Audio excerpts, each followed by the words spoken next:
Hello guys, कैसे हैं आप लोग। आज से अच्छे होंगे। आप लोगों की पढ़ाई अच्छी चल रही होगी। आप सब लोगों का एक बार फिर से अपने ऑनलाइन प्लेटफॉर्म प्रयाग एकेडमी में बहुत बहुत स्वागत है। हम लोग आज से शुरुआत कर रहे हैं Uttar Pradesh PCS Uttar Pradesh PCS previous years question. 15 सालों के, लगभग 15 सालों के हम लोग इसमें जो प्रीवियस ईयर क्वेश्चन पेपर हैं उन्हें हम सॉल्व करेंगे। तो देखते हैं कितने, यानी 15 हो सकते हैं या 15 से ज़्यादा हो सकते हैं, एक दो कम यानी ऊपर या नीचे हो सकते हैं, तो उन्हें हम लोग करेंगे। आज हम करेंगे 2011 का, ठीक है। तो और ये हम फर्स्ट पेपर ही करेंगे पहले। तो 2011 का जो हमारा उत्तर प्रदेश लोक सेवा आयोग द्वारा आयोजित की जाने वाली पीसीएस परीक्षा है 2011 का, उसका ये प्रथम प्रश्न पत्र का सलूशन है। तो चलिए शुरुआत करते हैं। तो थोड़ा सा जल्दी जल्दी करें क्योंकि आप लोग जानते हैं कि काफ़ी बड़ा ये हो जाता है, तो इसमें समय तो काफ़ी ज़्यादा व्यतीत हो जाता है। इसलिए गौतम बुद्ध का महापरिनिर्वाण किस राज्य में हुआ था? अंग में, मगध में, मल्ल में या वत्स में? ठीक है, तो कहाँ पर हुआ था? मल्ल में हुआ था। ठीक है, क्योंकि गौतम बुद्ध का जो महापरिनिर्वाण हुआ था वो कहाँ पर था? वो कुशीनारा या कुशीनगर में हुआ था। ठीक है, तो ये मल्ल राज्य के अंतर्गत आता है। अगला प्रश्न है, बुद्ध ने सर्वाधिक उपदेश दिए थे कहाँ? वैशाली में, श्रावस्ती में, कौशाम्बी में या राजगृह में? ठीक है, तो उन्होंने सर्वाधिक अपने उपदेश कहाँ दिए थे? तो ये हमारा है ठीक है, वैशाली में दिया था, श्रावस्ती में, कौशाम्बी में या राजगृह में दिया था। तो इसमें इन्होंने अपने जीवन में सर्वाधिक जो है उपदेश दिए थे श्रावस्ती में। ठीक है, ये कौशल देश की क्या थी? राजधानी थी। अगला प्रश्न है, पहला गुप्त शासक जिसके सिक्के जारी किए थे वो कौन सा था? तो पहला गुप्त शासक श्रीगुप्त था या समुद्रगुप्त था, चंद्रगुप्त प्रथम था या चंद्रगुप्त द्वितीय था? तो श्रीगुप्त ने, ठीक है, यानी कि गुप्त शासन के अनुसार सिक्के जारी नहीं किए थे। तो चंद्रगुप्त ने क्या किया था? वो श्रीगुप्त ने स्थापना की थी, घटोत्कच उसका अधिकारी था और घटोत्कच के उत्तराधिकारी के रूप में चंद्रगुप्त, ठीक है, प्रथम सिंहासन बैठा था और इसने क्या किया था? अपने नाम के सिक्के जारी किए थे। ठीक है, और इसने महाराजाधिराज की उपाधि ग्रहण की थी। अगला प्रश्न है, राजकुमार जो अपने पिता की मृत्यु के लिए उत्तरदायी था? अजातशत्रु, चंड प्रद्योत या प्रसेनजीत या उदयन? तो देखिए इसका उत्तर हो जाएगा ए, अजातशत्रु था। ठीक है, ये बिंबिसार का पुत्र था और इसने बिंबिसार की हत्या करके और इस सिंहासन पर बैठा था। वैसे अजातशत्रु का मतलब होता है कि जिसका कोई शत्रु जन्म ना हुआ हो, यानी जन्म ना लिया हुआ हो। लेकिन ये क्या था? पितृहंता के नाम से जाना जाता है इसको, पिता की हत्या करके और ये राजगद्दी पर बैठा था। अगला प्रश्न है, महाभाष्य के लेखक पतंजलि किसके समकालिक थे? चंद्रगुप्त मौर्य के, अशोक के, पुष्यमित्र शुंग के या चंद्रगुप्त प्रथम के? ठीक है, तो ये पतंजलि जो है वो पितृ यानी कि पुष्यमित्र शुंग के समकालीन थे। ठीक है, इन्होंने क्या लिखा था? अष्टाध्यायी व्याकरण की रचना भी की थी। अगला प्रश्न है, इन कथनों पर विचार कीजिए तथा नीचे दिए गए कूट में सही उत्तर चुनिए। विक्रम संवत 58 ईसा पूर्व से प्रारंभ होता है, शक संवत 78 ईसा से प्राप्त होता है, यानी कि 78 ईस्वी से प्राप्त होता है। गुप्त काल 319 से प्रारंभ होता है, ठीक है, सन। और भारत में मुसलमान शासन का युग 1192 से प्रारंभ होता है। इनमें कौन कौन से सही हैं? 1 एवं 2, 2, 3 एवं 4, 1, 2 एवं 3 या 1, 2, 3, 4? ठीक है, तो इनमें जितने भी कथन हैं वो सभी क्या हैं? सही हैं। विक्रम संवत 58 ईसा पूर्व से प्रारंभ होता है, शक संवत 78 ईस्वी से प्रारंभ होता है, गुप्त काल यानी गुप्त सन जो है वो सन 319 से प्रारंभ होता है, और जो भारत में मुस्लिमों का शासन है वो 1192 के बाद प्रारंभ होता है। 1192 में एक प्रसिद्ध युद्ध हुआ था, ठीक है, जिसमें पृथ्वीराज द्वितीय की क्या हुई थी, हार हुई थी और मोहम्मद गोरी की जीत हुई थी। उसके बाद ही जो कुतुबुद्दीन ऐबक है वो भारत का क्या था, सुल्तान बना था। ठीक है, तो चलिए अगला प्रश्न है, निम्नलिखित में सूफी संतों में से कौन सा एक सर्वप्रथम अजमेर में बस गए थे? शेख मोइनुद्दीन चिश्ती, ठीक है, इन्हीं की वहां पर दरगाह है, तो हमारा उत्तर क्या हो जाएगा, यही हो जाएगा। शेख कुतुबुद्दीन बख्तियार काकी, ठीक है, और इन्हीं के ही यादगार में दिल्ली में क्या बनाई गई थी, कुतुबुद्दीन यानी कि जो कुतुब मीनार है वो बनाई गई थी। शेख निजामुद्दीन औलिया ये भी दिल्ली में बस गए थे। शेख सलीम चिश्ती, ठीक है, शेख सलीम चिश्ती, शेख मोइनुद्दीन चिश्ती। तो चिश्तिया संप्रदाय का जो यानी कि यहाँ पर स्थापना है, ठीक है, तो ख्वाजा मोइनुद्दीन चिश्ती ये जो है मोहम्मद गोरी के साथ भारत आए थे और अजमेर में ही बस गए थे, तो हमारा उत्तर क्या हो जाएगा, ए हो जाएगा। शेख सलीम चिश्ती की दरगाह कहाँ पर है मालूम है आप लोगों को? जहाँ पर अकबर ने क्या किया था, बुलंद दरवाजा बनाया था, फतेहपुर सीकरी। और शेख सलीम चिश्ती की ही यानी कि माना जाता है कि ये लोग मानते हैं, अकबर भी मानता था कि जो सलीम है उसका जन्म हुआ था, ठीक है, इनके ही यानी दरगाह में जाकर मन्नत मांगने के बाद, इसलिए उसका नाम सलीम रखा गया था। अगला प्रश्न है, 1665 ईस्वी में शिवाजी ने किस मुगल सेना नायक के साथ पुरंदर की संधि पर हस्ताक्षर किए थे?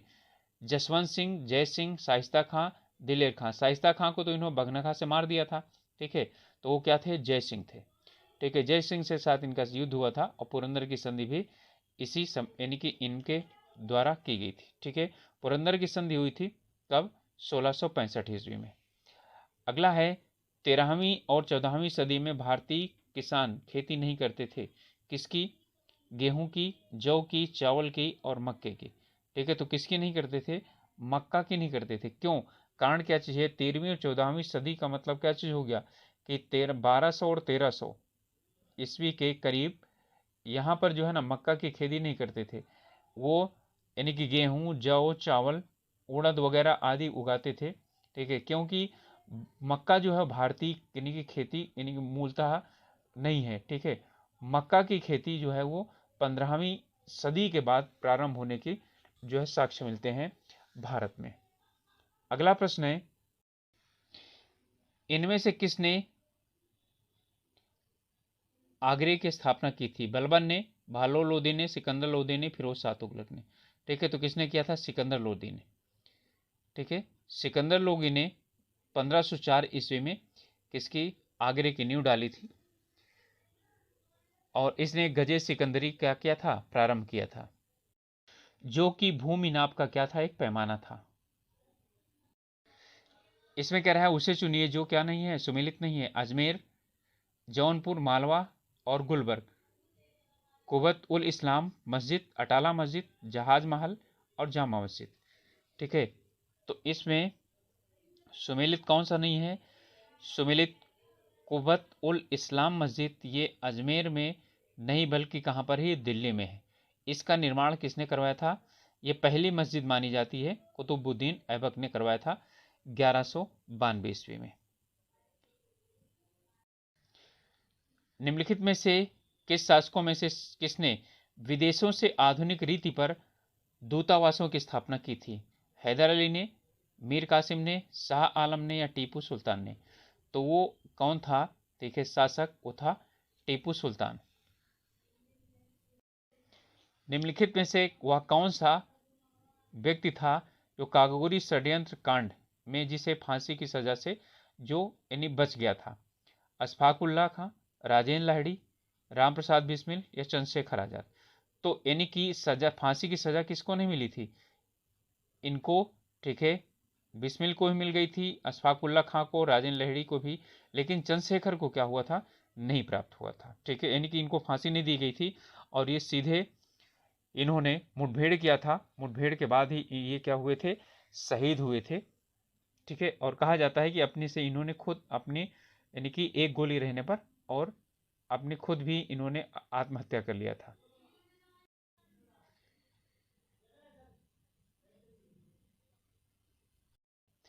निम्नलिखित में से किसने सभी 3 गोल में सम्मेलनों में भाग लिया था?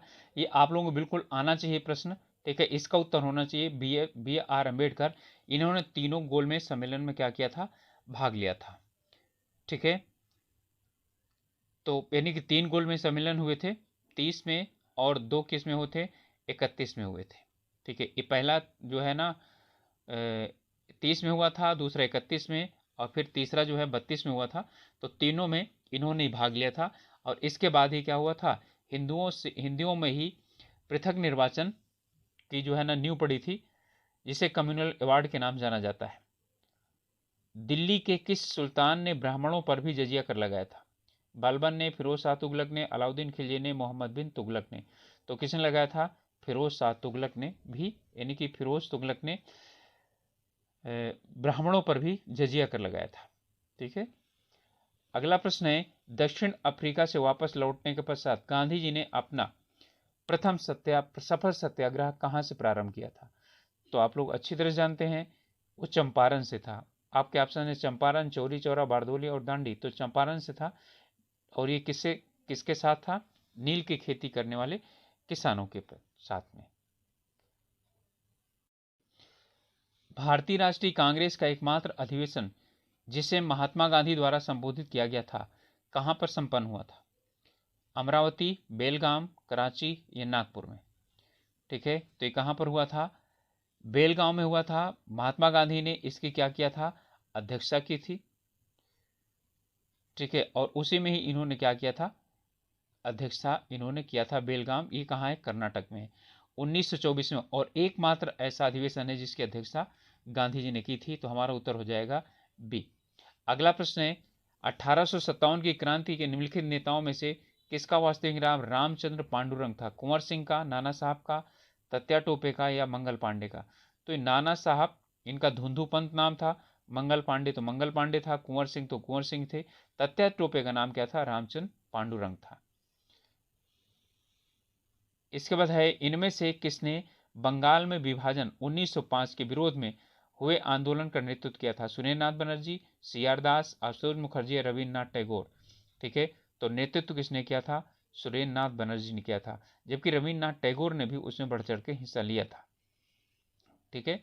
16 अक्टूबर 1905 को बंगाल, पूरे बंगाल में शोक दिवस के रूप में मनाया गया था।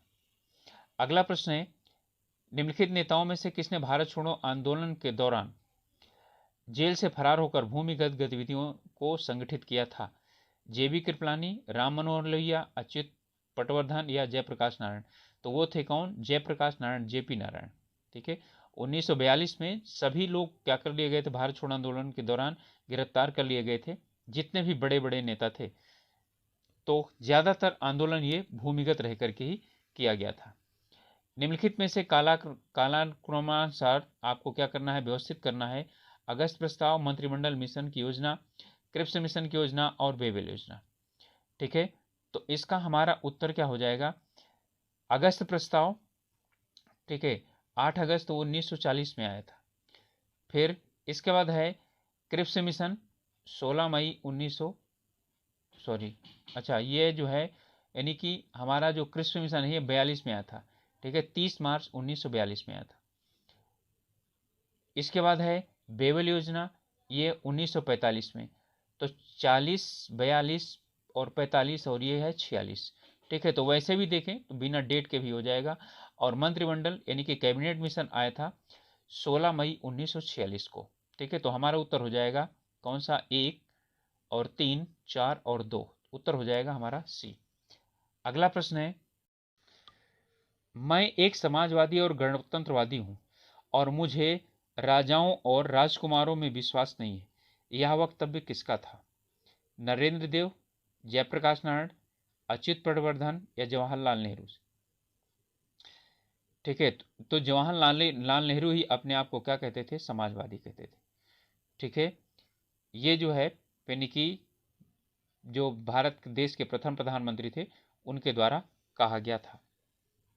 अगला प्रश्न है, निम्नलिखित में से किसने स्वदेशी आंदोलन का नेतृत्व दिल्ली में किया था?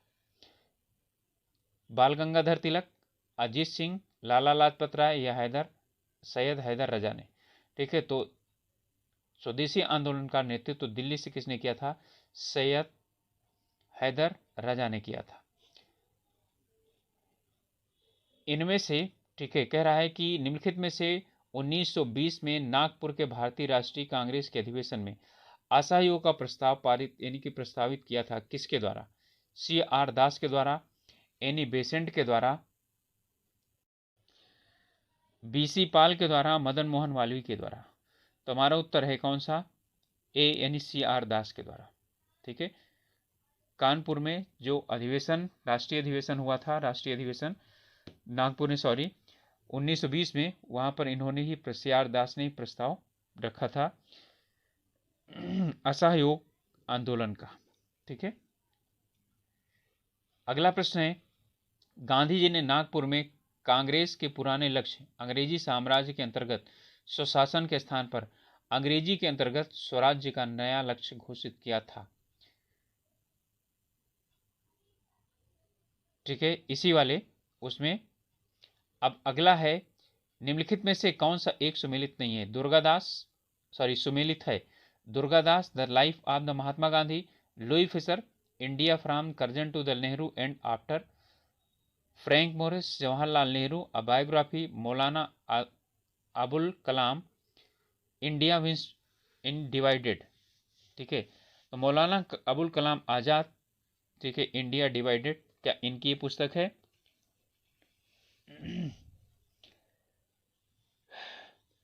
तो इसमें तीसरा यानी सी वाला सही है।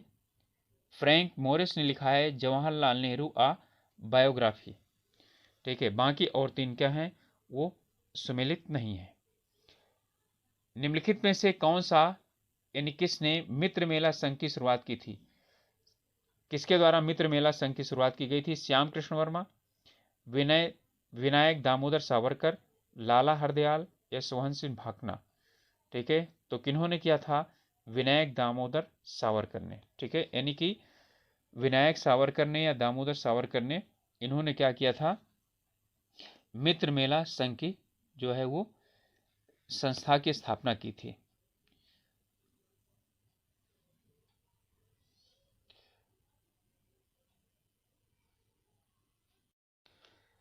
भारत में चीनी का सबसे बड़ा उत्पादक कौन सा राज्य है?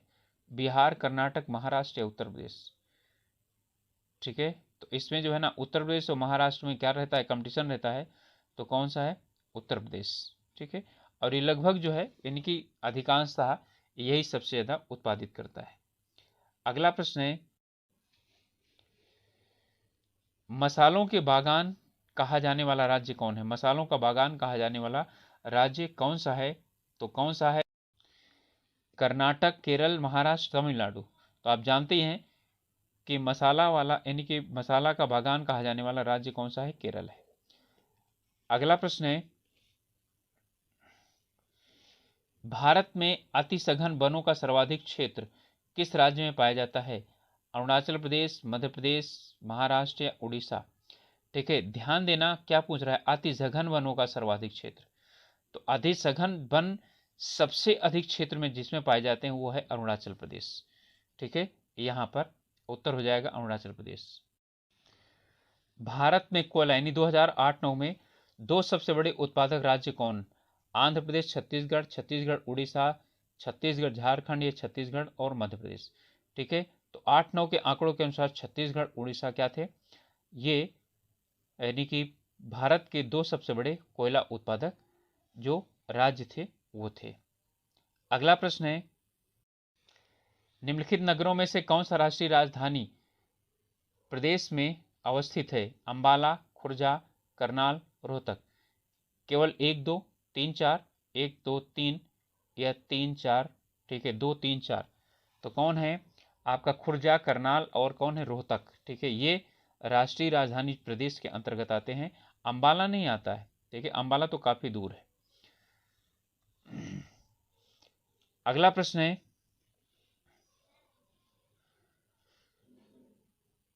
निम्नलिखित में से कौन सा सुमेलित नहीं है? कोयली गुजरात, नागपट्टिनम आंध्र प्रदेश, नुमालीगढ़ असम और मनाली तमिलनाडु? ठीक है, तो इसमें कौन सा नहीं है, वो ये है आपका, चलिए कोयली गुजरात बिल्कुल सही है। ठीक है, नागपट्टिनम ये आंध्र प्रदेश में नहीं है, ये है तमिलनाडु में। ठीक है, इसके बाद है ये नुमालीगढ़ असम में है, मनाली तमिलनाडु में। तो क्या चीज़ है, हमारा उत्तर हो जाएगा बी। अगला प्रश्न है, भारत के निम्नलिखित राज्यों में से उनके वनों के क्षेत्रफल के अवरोही क्रम में व्यवस्थित कीजिए। इनको ही करना है, आंध्र प्रदेश, अरुणाचल प्रदेश, छत्तीसगढ़ और उड़ीसा। कह रहा है वनों के क्षेत्रफल, तो सबसे ज़्यादा जो क्षेत्रफल है वो किसका है, अरुणाचल प्रदेश का है। ठीक है, इसका मतलब है हमको सबसे पहले शुरुआत करना है कहाँ से, ठीक, हमारा हो जाएगा उत्तर 2 से। 2 सिर्फ इसमें है, तो यानी कि यदि 1 पता है तो क्या है, हम यही कर सकते हैं। ठीक है, 2, 3, 4 और 1। ठीक है, यानी सबसे ज़्यादा अरुणाचल प्रदेश, फिर छत्तीसगढ़, फिर इसके बाद आता है उड़ीसा और फिर आता है आंध्र प्रदेश। अगला प्रश्न है, निम्नलिखित में से कौन सा महाराष्ट्र में नहीं स्थित है। ठीक है, बालाघाट श्रेणी, हरिश्चंद्र श्रेणी, मांडवगढ़ पहाड़ियाँ और सतमाला पहाड़ियाँ। ठीक है, तो इसमें उत्तर हो जाएगा मांडव पहाड़ियाँ। मांडव पहाड़ियाँ गुजरात एवं मध्य प्रदेश के बीच में पाई जाती हैं।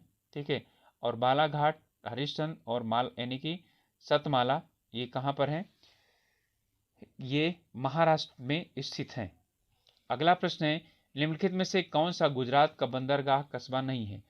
जामनगर, ओखा, पोरबंदर और वेरावल। तो इसमें जामनगर नहीं है। ठीक है, ओखा और जो है ना वेरावल और पोरबंदर ये कहाँ पर हैं, ये आप बंदरगाह हैं। अगला प्रश्न है, पेरियार गेम अभयारण्य प्रसिद्ध है किसके लिए, शेरों के लिए, चीतीदार हिरणों के लिए, बाघों के लिए या जंगली हाथियों के लिए। तो पेरियार जो गेम अभयारण्य है वो बाघों के लिए क्या है, प्रसिद्ध है। अगला प्रश्न है, निम्नलिखित नगरों में से किसमें मलिन बस्ती जनसंख्या में सर्वाधिक है। ठीक है, ये कई बार प्रश्न पूछा गया है यूपी में, बेंगलुरु, चेन्नई, दिल्ली और सूरत। ठीक है, तो कौन कहां पर है, सर्वाधिक दिल्ली में पाई जाती है मलिन बस्तियां। 2011 की जनगणना के अंतिम आंकड़ों के अनुसार भारत में न्यूनतम लिंगानुपात कहाँ है, चंडीगढ़ में, दमन एवं दीव में, दादरा एवं नगर हवेली में या हरियाणा में। ठीक है, तो न्यूनतम जो है ये अब यानी कि हरियाणा और ये सभी राज्य और केंद्र शासित प्रदेशों से पूछा जा रहा है। ठीक है, तो इसमें है जो सबसे कम है वो दमन दीव में है, चंडीगढ़ में 818, दमन दीव में 618। ठीक है, दादरा एवं नगर हवेली में 775 और हरियाणा में 877। तो अगला प्रश्न है, 2000 और 2011 के दौरान निम्नलिखित में से भारत के किस राज्य ने साक्षरता दर में सर्वाधिक वृद्धि दर्ज की है, बिहार, गुजरात, राजस्थान या उत्तर प्रदेश ने। ठीक है, तो इसका उत्तर है बिहार ने। जो जिसमें साक्षरता दर सबसे कम रहेगी, यदि वो बढ़ेगा तो उसके ही साक्षरता दर क्या हो जाएगी, ठीक है, यानी कि सबसे ज़्यादा ठीक है बढ़ जाएगा। तो बिहार का दिया हुआ है 2001 में कितना था, 47.12 था।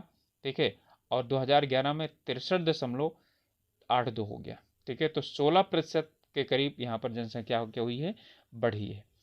अगला प्रश्न है, 2011 की जनगणना के अंतिम आंकड़ों के अनुसार भारत का द्वितीय सर्वाधिक जनसंख्या वाला राज्य कौन सा है। पहला तो उत्तर प्रदेश है, दूसरा कौन सा है, तो दूसरा है महाराष्ट्र। ठीक है, तो दूसरा महाराष्ट्र है।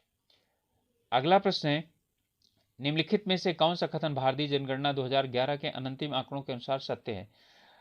बताना है कि कौन कौन से। लक्षद्वीप में सबसे कम जनसंख्या घनत्व पाया जाता है, चंडीगढ़ में सर्वाधिक जनसंख्या घनत्व पाया जाता है, अरुणाचल प्रदेश में सबसे कम जनसंख्या घनत्व पाया जाता है, दादरा एवं नगर हवेली में जनसंख्या की सर्वाधिक 10 की वृद्धि पाई गई है। ठीक है, अब इसमें जो उत्तर है वो हमको चुनना है, 1 एवं 2 सही है या 1, 2, 3 सही है, 2, 3, 4 सही है या 1, 3, 4 सही है। ठीक है, तो लक्षद्वीप में सबसे कम जनसंख्या घनत्व पाया गया है, सही है। अरुणाचल प्रदेश में सबसे कम जनसंख्या घनत्व पाया गया है, ये भी क्या है, ये भी सही है। ये किस में है, लक्षद्वीप वाला, एक केंद्र शासित प्रदेश है और अरुणाचल प्रदेश किसमें है, प्रदेशों में है। दादरा एवं नगर हवेली में जनसंख्या में सर्वाधिक 10 की वृद्धि क्या की गई है, दर्ज की गई है। ये हमारे क्या है, सही है, तो उत्तर हमारा क्या हो जाएगा, डी हो जाएगा। अगला प्रश्न है, विश्व का 1/3 से अधिक कच्चा इस्पात का उत्पादन कहाँ से प्राप्त होता है, चीन से, जापान से, रूस से या संयुक्त अमेरिका से। तो संयुक्त राज्य अमेरिका से न होकर के किससे प्राप्त होता है, चीन से प्राप्त होता है। ठीक है, इस्पात कच्चा। सन सिटी अवस्थित है कहाँ पर, इटली में, जापान में, मेक्सिको में या दक्षिण अफ्रीका में। तो दक्षिण अफ्रीका में अवस्थित है।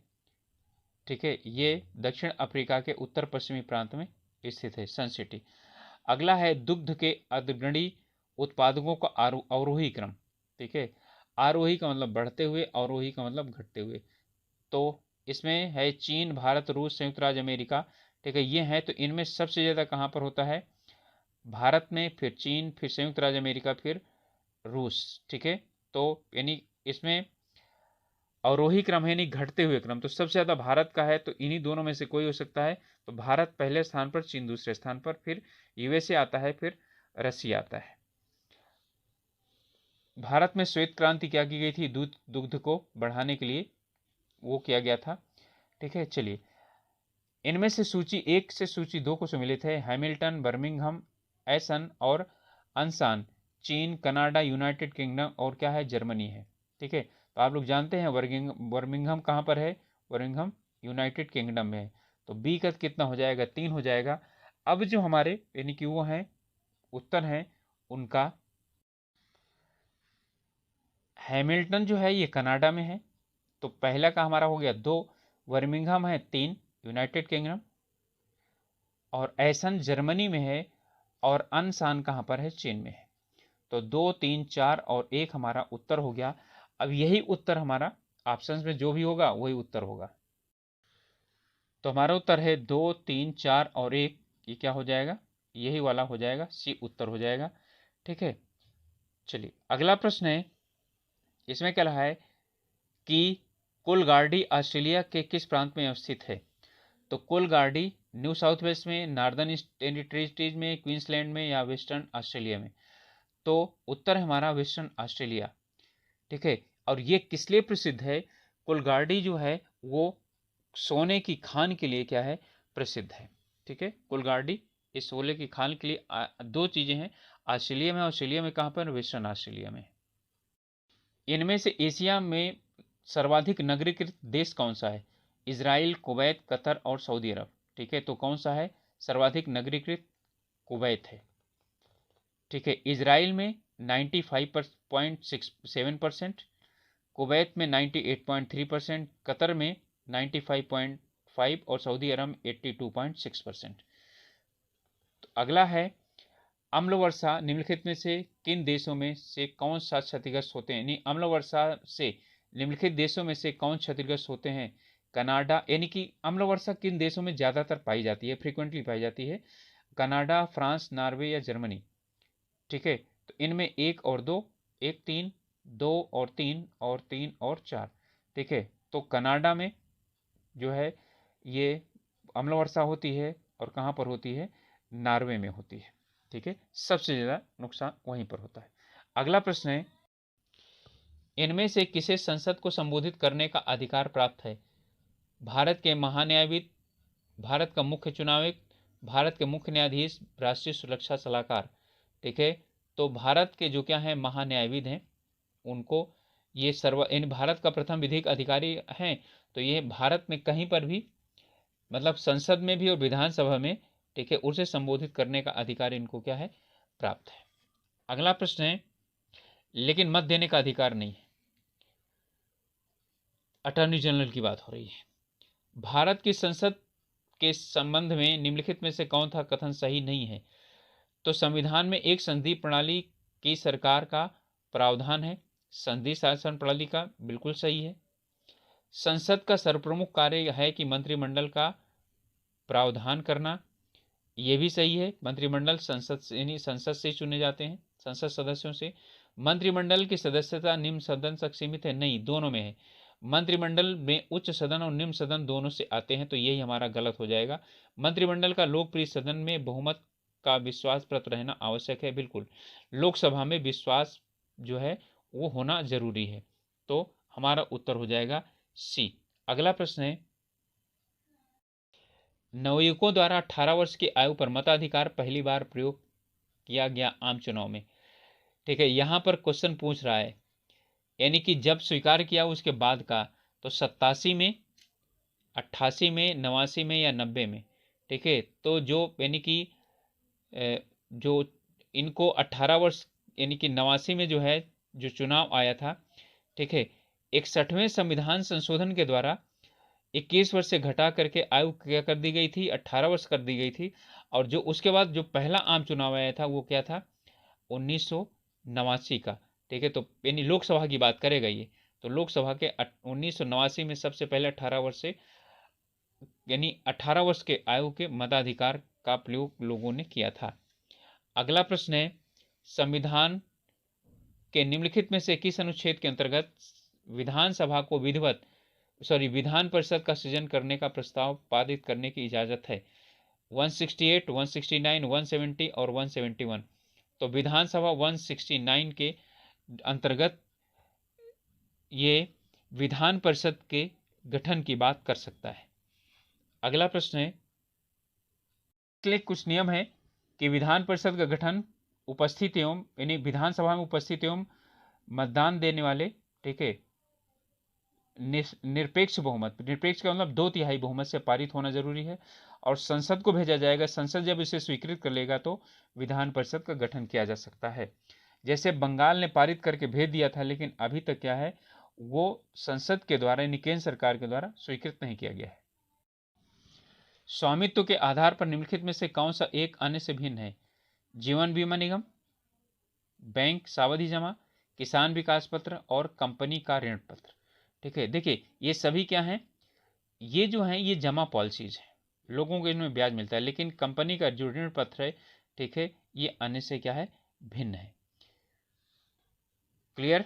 अगला प्रश्न है, संघ के द्वारा 2011-12 के बजट में किसानों के लिए बैंक ऋण के समयानुसार, ठीक है, भुगतान पर प्रभावी ब्याज दर क्या थी? ठीक है, तो उस समय क्या थी, 4% थी। इससे ये समझिए कि बजट से प्रश्न पूछा जाता है, और ये यानी कि इसको इतना रटने की जरूरत नहीं है। निम्नलिखित में से कौन माल के आयात हेतु विदेशी विनिमय की स्वीकृति देता है? राष्ट्रीयकृत बैंक, विनिमय बैंक, भारतीय रिजर्व बैंक या वित्त मंत्रालय? तो विदेशी विनिमय की स्वीकृति कौन देता है? भारतीय रिजर्व बैंक ही देता है। ठीक है, अगला है साख पत्र यानी कि एलसी दिया जाता है किसके द्वारा? निर्यातक, एक निर्यातकर्ता के द्वारा, एक आयातकर्ता के द्वारा, सीमा शुल्क अधिकारियों द्वारा या जहाज कंपनी के द्वारा। ठीक है, तो ये किसके द्वारा दिया जाता है? निर्यातकर्ता के द्वारा दिया जाता है साख पत्र।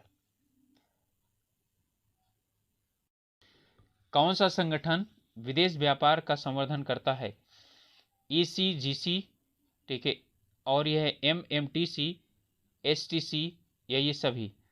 तो यहां पर है ECGC, ये विदेश व्यापार का संवर्धन करता है। ठीक है, अगला प्रश्न है, भारतीय राजमार्ग प्राधिकरण के वित्त का प्रमुख स्रोत है कौन? उपकर, विदेशी सहायता, बाजार से ऋण उगाही या संघ सरकार के बजट का अनुदान? तो राजमार्ग प्राधिकरण जो खर्च करता है वो संघ द्वारा बजट जो है वो उपलब्ध कराया जाता है उसके लिए। अगला प्रश्न है, निजी क्षेत्र के साझा कोषों में भारत में अनुमति मिली। निजी क्षेत्र के साझा कोषों को भारत में अनुमति मिली कब?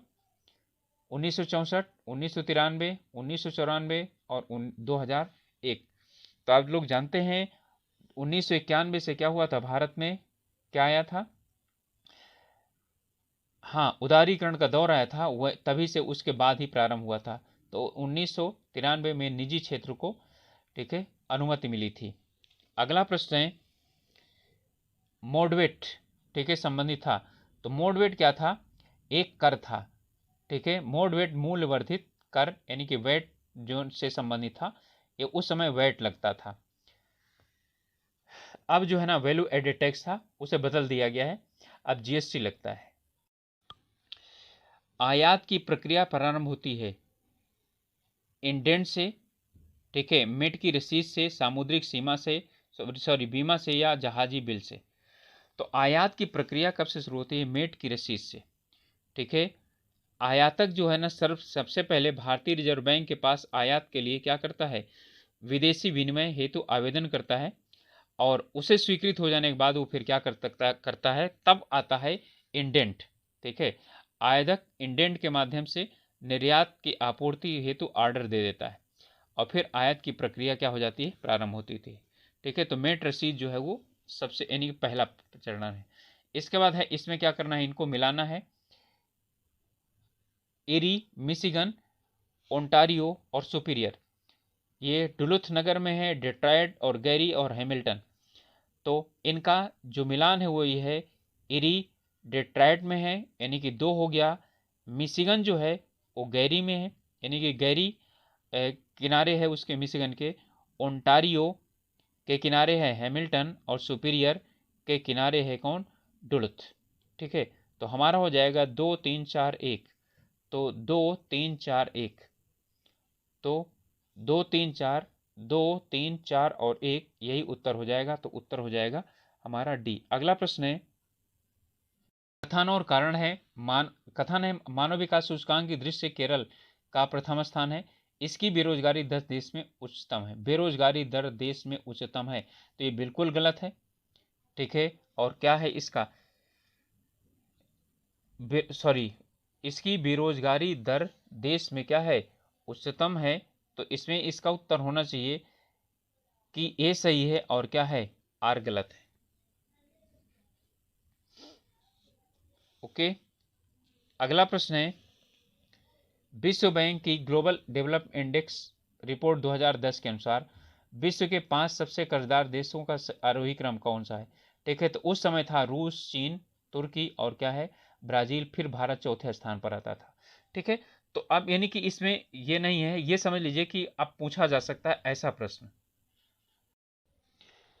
वायु भरे गुब्बारों में हीलियम को हाइड्रोजन की अपेक्षा, ठीक है, वरीयता दी जाती है, क्यों? कारण क्या चीज है? क्योंकि अपेक्षाकृत क्या होता है? कम घनत्व, यानी कि उसका जो है ना ये हल्का होता है। ठीक है, ये सामान्यतः क्या होता है? हल्का होता है। एक व्यक्ति का पूरा प्रतिबिंब देखने के लिए एक समतल दर्पण की न्यूनतम ऊंचाई कितनी होनी चाहिए? तो व्यक्ति की ऊंचाई की आधी होनी चाहिए। ठीक है, तो उत्तर हो जाएगा बी, व्यक्ति की ऊंचाई की क्या होनी चाहिए? आधी होनी चाहिए। अगला प्रश्न है, आंख के रेटिना की परंपरागत कैमरा के निम्नलिखित में से किस भाग से तुलना की जा सकती है? फिल्म से, लेंस से, शटर से या आवरण से? ठीक है, तो रेटिना में क्या बनता है? चित्र बनता है, तो फिल्म में चित्र बनता है। तो ये क्या, इसकी तुलना किससे की जा सकती है? फिल्म से की जा सकती है। अगला प्रश्न है, ब्लैक होल के सिद्धांत का प्रतिपादन किसने किया था? सीवी रमन, जे भाभा, एस चंद्रशेखर और हरगोविंद खुराना। तो इसके जो है ना क्या थे? चंद्रशेखर, एस चंद्रशेखर। चंद्रशेखर लिमिट भी इन्होंने क्या किया था? दिया था, और ब्लैक होल की संकल्पना इन्होंने ही दी थी। अगला प्रश्न है, नाभिकीय रिएक्टर निम्नलिखित में से किसे मंदक के रूप में प्रयोग करता है? ठीक है, यह मंदक के रूप में कौन सा प्रयोग होता है? थोरियम, ग्रेफाइट, रेडियम या साधारण जल? ठीक है, तो मंदक के लिए प्रयोग की जाती है ग्रेफाइट की छड़ें। ठीक है, ग्रेफाइट की छड़ें प्रयोग की जाती हैं मंदक के रूप में। अगला प्रश्न है, वाहनों में पृष्ठ दृष्टि यानी कि पीछे देखने के लिए किस दर्पण का प्रयोग किया जाता है? समतल, उत्तल, अवतल या प्रतिलिप? तो इसके लिए जो दर्पण प्रयोग होता है वो उत्तल प्रयोग होता है, क्योंकि इसमें जो चित्र बनता है वो छोटा बनता है। ठीक है, और इसका परास बहुत अधिक होता है, और सदैव ये आभासी होता है, वास्तविक नहीं होता, छोटा होता है। इसलिए यानी छोटे में ही पूरा जो है ना चित्र आ जाता है। अगला प्रश्न है, इनमें से कौन सा युग्म सुमेलित है? सिल्वर आयोडाइड, हान सिल्वर, सिल्वर क्लोराइड, कृत्रिम वर्षा, जिंक फास्फेट, चूहे का विष, और जिंक सल्फाइड क्या है? ये फिलास्फर ऊन। तो इनमें जो है कह रहा है कि कौन सा सुमेलित है? तो आप देखिए, मिलाइए, सिल्वर आयोडाइड ये कृत्रिम वर्षा के लिए प्रयोग किया जाता है। ठीक है, और सिल्वर क्लोराइड को हार्न सिल्वर कहा जाता है। हमारा सही यही है। जिंक फास्फाइड क्या होता है? चूहे का विष होता है, चूहे मारने वाली दवा होती है। और जिंक सल्फाइड जो होता है वो ये फिलास्फर क्या चीज होता है? ये ऊन होता है। ठीक है, तो इसमें हमारा उत्तर कौन सा हो जाएगा, वो सी हो जाएगा। अगला प्रश्न है,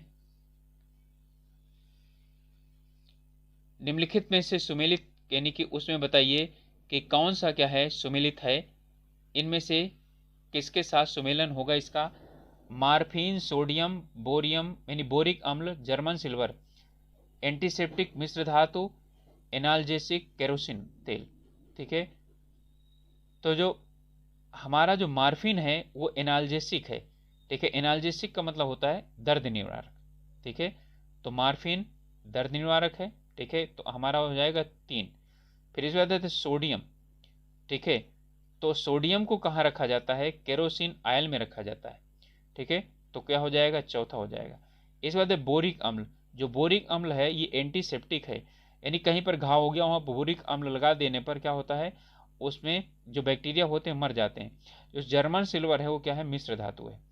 तो हमारा जो उत्तर हो गया वो हो गया 3 और 3, 4 और 1 और 2, तो उत्तर हो जाएगा डी। अगला प्रश्न है, इसमें कह रहा है कि जो दिया हुआ है प्रशीतन खाद्य परीक्षण में मदद करता है, कैसे। यानी कि जो कोल्ड स्टोरेज है, स्टोरेज यानी कि कहना का मतलब है कि जब आप रेफ्रिजरेटर में फ्रिज में रखते हैं तो क्यों, यानी कि जो खाना है या जो पदार्थ हैं, खाद्य पदार्थ हैं, वो अधिक समय तक यानी संरक्षित रहते हैं, कैसे। जीवाणुओं को मारकर, जैविक रासायनिक अभिक्रियाओं की दर को कम करके, एंजाइम की क्रिया नष्ट करके, या खाद्य पदार्थ को बर्फ में परत में ढक करके। तो याद रखिएगा, जैविक रासायनिक क्रियाओं की दर को कम करके। ठीक है, यही होता है। ठीक है, हमारा उत्तर हो जाएगा बी। विद्युत बल्ब का तंतु किसका बना होता है, तांबा का, एल्यूमिनियम का, सीसा का, टंगस्टन का। तो आप लोग जानते हैं उत्तर हो जाएगा डी, टंगस्टन का बना होता है। ठीक है, इंडेन गैस एक मिश्रण है ब्यूटेन एवं हाइड्रोजन का, ब्यूटेन ऑक्सीजन का, ब्यूटेन प्रोपेन का, मेथेन और ऑक्सीजन का। ठीक है, तो यह है ब्यूटेन और प्रोपेन का मिश्रण होता है। अगला प्रश्न है,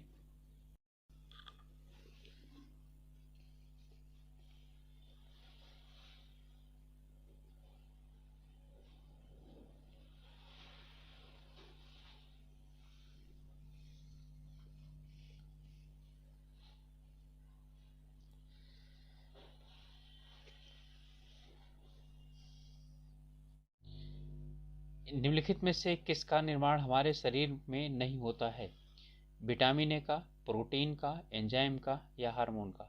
तो आप जानते हैं एंजाइम भोजन पचाने के लिए काम आते हैं, और हार्मोन शारीरिक क्रियाकलापों को यानी शारीरिक क्रियाकलापों और वृद्धि करने के लिए आवश्यक होते हैं। तो ये दोनों तो निकलते ही हैं, प्रोटीन ही बनता है लेकिन विटामिन नहीं बनते।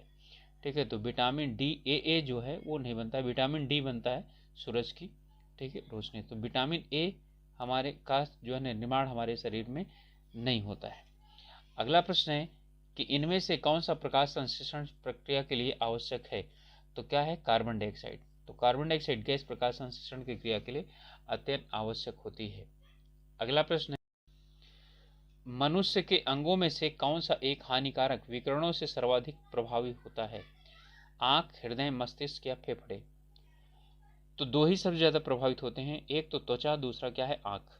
तो यहाँ पर आंख दिया है, तो सबसे ज्यादा जो विकिरण होते हैं आंखों को प्रभावित करती हैं। अगला प्रश्न है, निम्नलिखित में से कौन सा मानव गुर्दे का सामान्य कार्य नहीं है। रक्त में जल की मात्रा का नियंत्रण करना बिल्कुल कार्य है उसका। रक्त में शर्करा की मात्रा का नियंत्रण करना ये इसका कार्य नहीं। ठीक है, ये इंसुलिन का कार्य है। यूरिया को छानकर बाहर करना ये भी कार्य है। हार्मोनों का श्रवण करना ये भी क्या है, कार्य है। ठीक है, तो हमारा क्या चीज हो गया, उत्तर बी वाला नहीं होगा।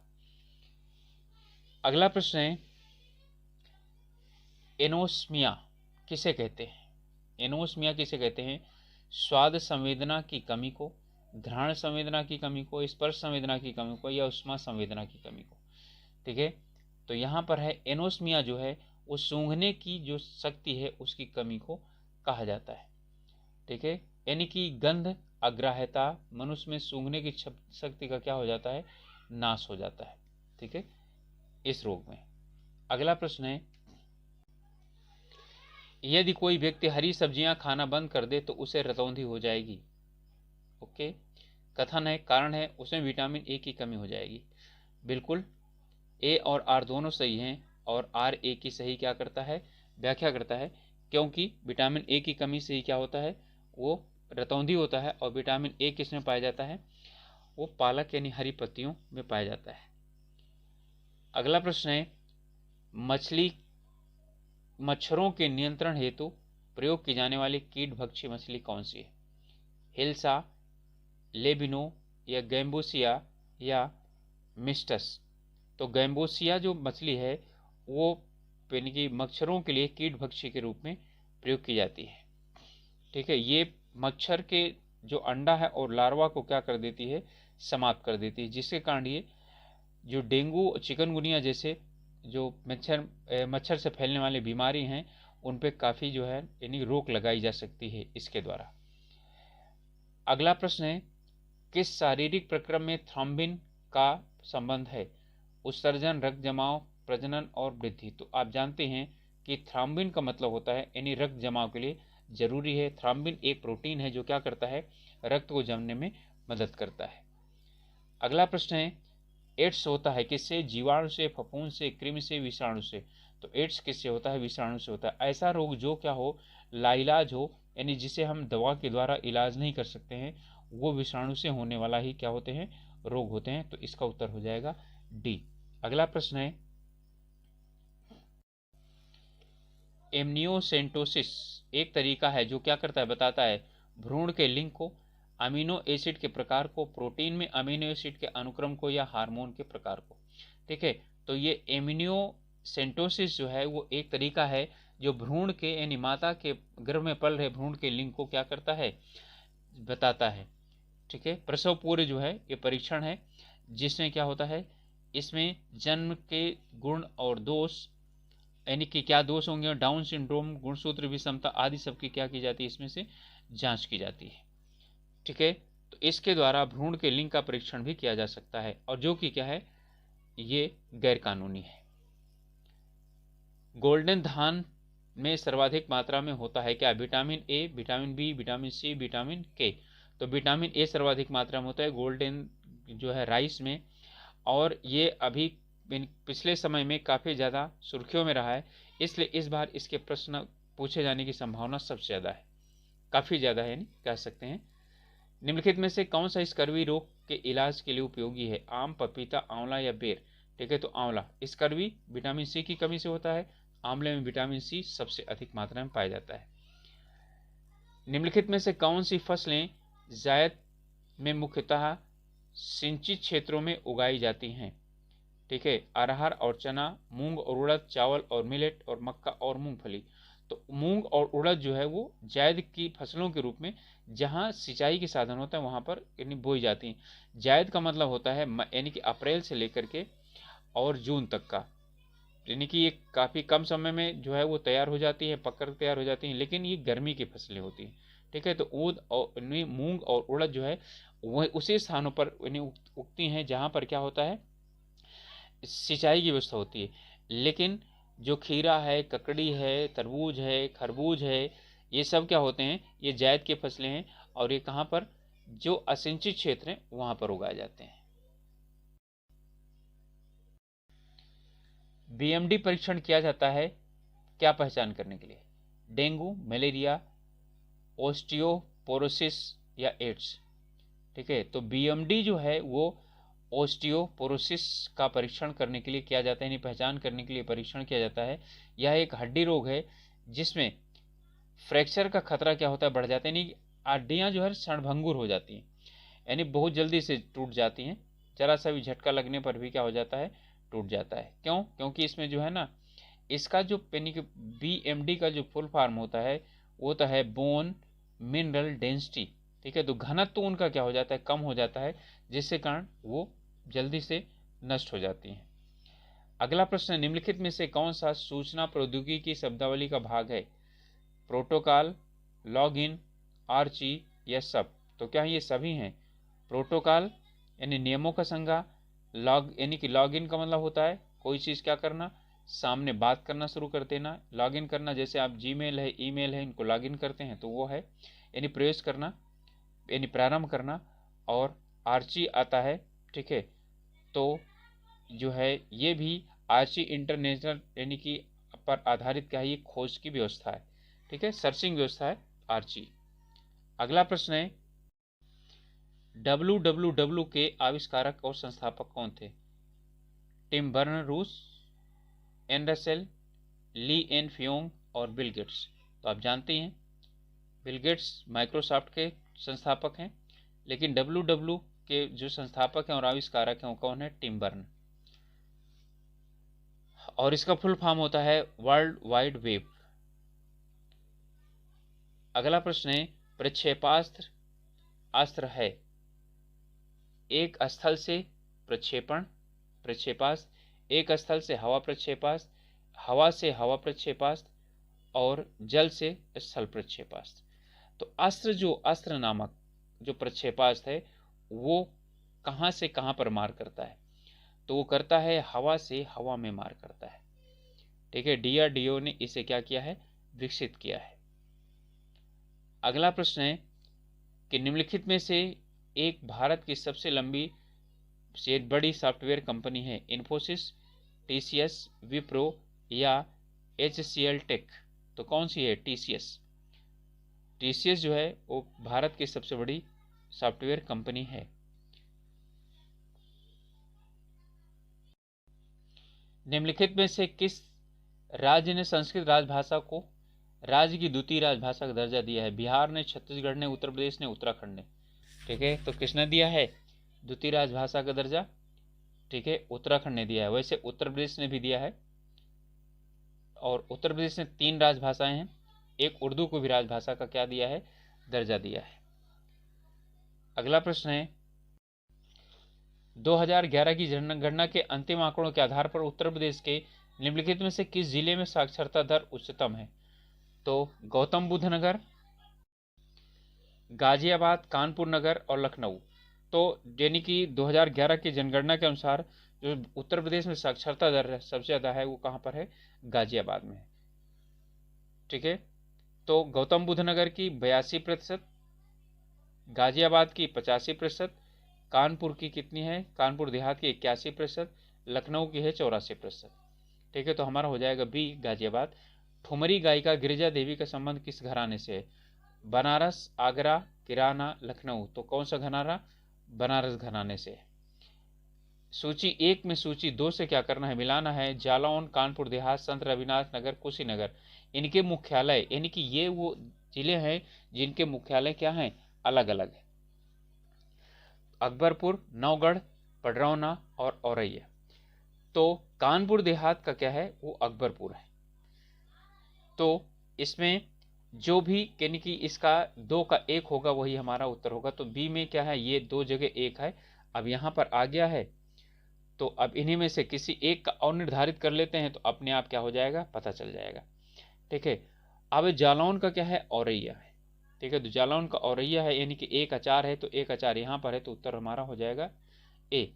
जालौन, औरैया, कानपुर देहात, अकबरपुर, संत रविदास नगर, नौगढ़, कुशीनगर, पडरौना, ठीक है। तो ये है हमारा 4, 1, 2 और 3।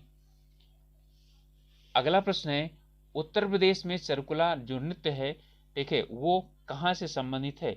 अवध से, बुंदेलखंड, ब्रजभूमि, रुहेलखंड, ठीक है। तो चरकुला जो नृत्य है वो ब्रजभूमि से संबंधित है। यह एक घड़ा नृत्य है। सरदार पटेल विश्वविद्यालय अवस्थित है कहाँ पर? फैजाबाद, मेरठ, कानपुर, झांसी। तो ये स्थित है कानपुर में, सॉरी मेरठ में, ठीक है। कानपुर में कौन सा स्थित है? चंद्रशेखर आजाद कृषि विश्वविद्यालय, ठीक है। अगला प्रश्न है इनमें से सूची 1 से 2 को मिलाना है। नगर और हवाई अड्डा, लखनऊ, बनारसी, कानपुर और आगरा। तो लखनऊ में कौन सा है? अमौसी है। कानपुर में चकेरी है, तो यानी कि 2 मिला लीजिए लखनऊ में, यानी कि ए में 3 और सी में 4। तो ए में 3 और सी में 4, तो ए में 3 और जो सी में 4 है यही हमारा उत्तर हो जाएगा डी, यानी कि 3, 1, 4 और 2। तो लखनऊ का अमौसी, वाराणसी का बाबतपुर, कानपुर का चकेरी और आगरा का खेरिया। तो उत्तर हो जाएगा हमारा डी। अगला प्रश्न है, उत्तर प्रदेश का जो राजकीय पक्षी है वो कौन सा है? तोता, मोर, सारस, कोयल। ठीक है, तो कौन सा है? सारस है। अति लोकप्रिय धार्मिक पत्रिका कल्याण का प्रकाशन कहाँ से होता है? मथुरा, ऋषिकेश, गोरखपुर, वाराणसी। तो कहाँ से होता है? गोरखपुर से होता है। 17वां प्रश्न है, 117वां, वृंदावन मंदिर मथुरा इनमें से सुमिलित नहीं है। जेके मंदिर लखनऊ, विश्वनाथ मंदिर वाराणसी, देवी पाटन मंदिर तुलसीपुर। ठीक है, देवी पाटन तुलसीपुर सही है, विश्वनाथ काशी का है, बनारस का, वृंदावन का मथुरा यानी वृंदावन मथुरा में, जेके बिरला मंदिर ये लखनऊ में नहीं है। ठीक है, तो यही हमारा सुमिलित नहीं है। जो जेके मंदिर है ये कानपुर में है। ठीक है, तो हमारा ये नहीं होगा। चलिए अगला प्रश्न है, 2011 के अंतिम जनगणना के अनुसार उत्तर प्रदेश का सही क्या नहीं है? देश की जनसंख्या का 16.5% निवास करता है। फिर यानी कि सही है अथवा गलत है, यानी इसमें कह रहा है कि सही नहीं है, तो ये क्या है हमारा? ये बिल्कुल सही है। इसके बाद है, यहाँ देश के सर्वाधिक बच्चे पाए जाते हैं, जनसंख्या ज़्यादा है तो बच्चे भी सर्वाधिक होंगे। इसकी दशकीय वृद्धि 18.4% है। ठीक है, तो 18.4 नहीं 20.09% थी। इसका लिंगानुपात 908 है। ठीक है, ये सही है। उत्तर हमारा क्या है? सी है। 19वां है, 119वां प्रश्न, ये कह रहा है कि निम्नलिखित में से किस फसल में उत्तर प्रदेश भारत में सबसे बड़ा उत्पादक नहीं है? उत्तर प्रदेश भारत में आलू में, चावल में, गन्ना में, गेहूं में। तो चावल का उत्पादन जो है ना, ये इसका पहला स्थान नहीं है। ठीक है, इसमें आलू में, गन्ना में और गेहूं में उत्पादन जो है ना, इसका प्रथम स्थान है, लेकिन चावल के उत्पादन में पश्चिम बंगाल पहले स्थान पर है। अगला प्रश्न है कि फर्रुखाबाद जाना जाता है, फर्रुखाबाद किस लिए जाना जाता है? कालीन की बुनाई के लिए, कांच की वस्तुओं के लिए, इत्र निर्माण के लिए या हाथ की छपाई के लिए। ठीक है, तो किसके लिए जाना जाता है? हाथ की छपाई के लिए। और अब तो और भी बहुत इंपॉर्टेंट है कि 1 डिस्ट्रिक्ट 1 उत्पाद, एक जिला एक उत्पाद।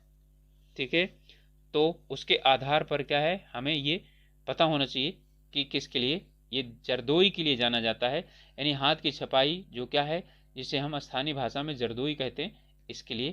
ठीक है, ये है। अगला प्रश्न है, 2011 की जनगणना के अनुसार उत्तर प्रदेश में निम्नलिखित जिलों में से उनके जनसंख्या आकार के अवरोही क्रम में व्यवस्थित कीजिए। इलाहाबाद अवरोही की बात कर रहा है, इलाहाबाद, आजमगढ़, गाजियाबाद और लखनऊ। तो जानते हैं कि इलाहाबाद की जनसंख्या सबसे ज्यादा है, तो क्या चीज आएगा? पहला कौन सा आएगा? इलाहाबाद आएगा। ठीक है, फिर उसके बाद दूसरा क्या चीज आएगा हमारा? गाजियाबाद आएगा। तीसरा जो है वो लखनऊ आएगा। तीसरा आजमगढ़, यानी कि पहला इलाहाबाद, फिर आएगा गाजियाबाद, फिर आएगा आजमगढ़, फिर आएगा लखनऊ। ठीक है, तो इसमें यानी कि हमारा हो जाएगा 1, 3, 2 और 4, यानी कि इलाहाबाद पहले नंबर पर, दूसरे पर गाजियाबाद, फिर आजमगढ़ और फिर लखनऊ। तो इसमें 1, 3, 2 और 4 हमारा क्या हो जाएगा? उत्तर हो जाएगा। इनमें सूची 1 से सूची 2 को मिलाना है। पंडित दुर्गालाल, लालगुड़ी जयरामन, बाल मुरली कृष्ण, अमृता शेरगिल। वाद्य संगीत, नृत्य, चित्रकला और कंठ संगीत। कंठ संगीत का मतलब है गायन। इनमें यानी कि किस तरह से क्या किया जाएगा? मिलाया जाएगा। ठीक है, तो यहां पर है पंडित दुर्गालाल, ये क्या है? पंडित दुर्गालाल जो है ये नृत्य से संबंधित है, यानी इनका हो जाएगा 2। फिर इसके बाद है लालगुड़ी जयरामन। ठीक है, लालगुड़ी जयरामन ये वाद्य संगीत से संबंधित है, तो ये वाद्य संगीत। इसके बाद हो जाएगा बाल मुरली कृष्ण, तो ये कंठ संगीत हो जाएंगे। इसके बाद आता है अमृता शेरगिल, ये चित्रकार है। ठीक है, तो डी में कितना हो जाएगा? 3 हो जाएगा, और पहले में क्या हो जाएगा? 2 हो जाएगा। तो हमारा जो उत्तर हो जाएगा वो कौन सा हो जाएगा? 2, 1, 4 और 3, यही हमारा उत्तर हो जाएगा। अगला प्रश्न है, दक्षिण भारत का त्योहार ओणम किससे संबंधित है? राम की रावण पर विजय पर, दुर्गा द्वारा महिषासुर के वध पर, या शिव शक्ति से, या महाबली से? ठीक है, तो किससे है ये? महाबली से संबंधित है। ओणम त्योहार जो है वो महाबली से संबंधित है। ये केरला का त्योहार है। अगला प्रश्न है, अतापू निम्नलिखित से त्योहारों में से किससे संबंधित है? डोल यात्रा, ओणम से, पोंगल से, या विश्वकर्मा पूजा से? ठीक है, तो अतापी ओणम त्योहार ओणम से संबंधित है। ठीक है, अतापी ओणम से संबंधित है। और ये ओणम जो है वो जो घर में जो यानी कि घरों में रंगोली बनाई जाती है उसी को ही अतापू कहा जाता है ओणम के त्योहार के समय में। अंटार्कटिका में तीसरे भारतीय शोध केंद्र की आधारशिला, ठीक है, रखी गई है, उसका नाम क्या है? सरस्वती, भारती, अन्वेषण, या यमुनोत्री? ठीक है, तो आप जानते हैं क्या है उसका नाम? भारती है। तीसरे स्थाई यानी कि पहला जो था गंगोत्री था, दूसरे का नाम था मैत्रेयी, और तीसरे का नाम क्या है? भारती है। अगला प्रश्न है, स्टेनले कप संबंधित है? किससे संबंधित है? बैडमिंटन, बास्केटबॉल, गोल्फ, या आइस हॉकी? तो ये स्टेनले कप किससे संबंधित है? आइस हॉकी से संबंधित है। स्मैश किस खेल से संबंधित है? मुक्केबाजी, कुश्ती, फुटबॉल, या वॉलीबॉल? तो ये किससे संबंधित है? स्मैश जो है वो वॉलीबॉल से संबंधित है।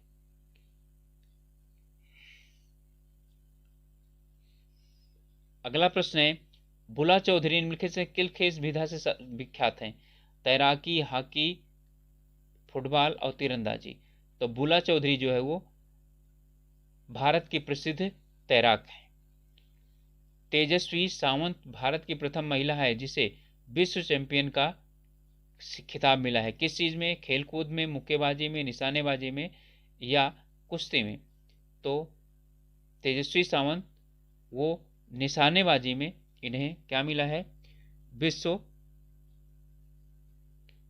चैंपियन का खिताब मिला, यानी विश्व चैंपियन वो बनी थी। 2010 में जर्मनी के म्यूनिक में जो हुई थी विश्व चैंपियन प्रतियोगिता, ये क्या थी? उसमें चैंपियन बनी थी। अगला प्रश्न है, हरित विकास यानी ग्रीन डेवलपमेंट के लेखक कौन है? एमजे बैटसा, M Nicholson, R S Whitaker, ठीक है, डब्ल्यू एम एडम्स? तो हरित विकास यानी ग्रीन डेवलपमेंट के जो लेखक हैं वो कौन है? डब्ल्यू एम एडम्स है। न्यूक्लियर रिएक्टर टाइम बम के लेखक कौन है? CC Park, EP Odum, S Polsky, या तकाशी हिरोज? ठीक है, तो कौन है? Nuclear reactor atom bomb Takashi Hirose. ठीक है, इनकी पुस्तक है 2010 में प्रकाशित हुई थी। विश्व जल संरक्षण दिवस कब मनाया जाता है? ठीक है, तो विश्व जल संरक्षण दिवस जो मनाया जाता है 22 मार्च को मनाया जाता है। विश्व जल संरक्षण दिवस 22 मार्च को मनाया जाता है। ठीक है, और हर वर्ष इसका अलग अलग क्या होता है? थीम होती है। तो गाइस ये थे 2011 के पीसीएस का प्रथम प्रश्न पत्रिका। इसमें एक बात ध्यान रखिएगा, कुल प्रश्न तब 150 आते थे और उसमें कुछ रीजनिंग और मैथमेटिक्स के प्रश्न आते थे, वो क्या कर दिया है मैंने हटा दिए हैं, उन्हें आप लोगों से नहीं करवाया है क्योंकि अब वो जीएस में आता नहीं है। जो करंट के प्रश्न थे देखिए उन्हें हटा दिया है मैंने, क्योंकि करंट के प्रश्न जो है ना वो उस समय के थे, वो इस समय कोई जो है यानी उनका वो नहीं है, ठीक है, उपयोग नहीं है, इसलिए उन्हें क्या कर दिया है? हटा दिया है मैंने। तो वो लगभग यानी कि 20, 25, 30 प्रश्न क्या कर दिए हैं? हटा दिए हैं उनसे संबंधित। बाकी पूरा जीएस का प्रश्न पत्र मैंने यानी आप लोगों के सम्मुख रख दिया है। तो ये उत्तराखंड लोक सेवा आयोग उत्तर प्रदेश लोक सेवा आयोग द्वारा आयोजित पीसीएस परीक्षा 2011 के जीएस प्रथम प्रश्न पत्र का हल जो है प्रस्तुत किया है मैंने। आशा है जो है कि हमारा प्रयास आपको अच्छा लगेगा, और आपसे रिक्वेस्ट है कि अभी तक यदि आपने चैनल को सब्सक्राइब नहीं किया है तो प्लीज़ सब्सक्राइब कीजिए और अपने ग्रुप्स में इसे शेयर कीजिए जिससे कि और भी लोग क्या कर सकें, इसके कुछ अपना लाभ उठा सकें। ओके, मिलते हैं अगले सेशन में। तब तक के लिए पढ़ाई कीजिए और अपने स्वास्थ्य का ध्यान रखिए। All the best.